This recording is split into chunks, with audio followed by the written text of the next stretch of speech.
मराठा आंदोलक मनोज जरांगे पाटलांनी पुन्हा एकदा देवेंद्र फडणवीस यांच्यावर निशाणा साधला। सगळे सोयऱ्यांचा मुद्दा फडणवीसांमुळेच प्रलंबित आहे असं मराठा आंदोलक जरांगे पाटलांनी म्हटलेलं आहे। फडणवीस सगळे सोयऱ्याचा मुद्दा मार्गी लावू देत नाही, त्या मंत्र्यांनाही फडणवीस काम करू देत नसल्याचा आरोप त्यांनी केलाय।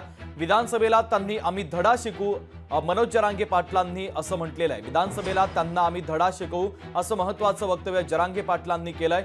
तर पुन्हा एकदा त्यांनी देवेंद्र फडणवीस यांच्यावर निशाणा साधला। सगळे सोयऱ्यांचा मुद्दा फडणवीसांमुळेच प्रलंबित आहे असं मनोज जरांगे पाटील म्हणतात।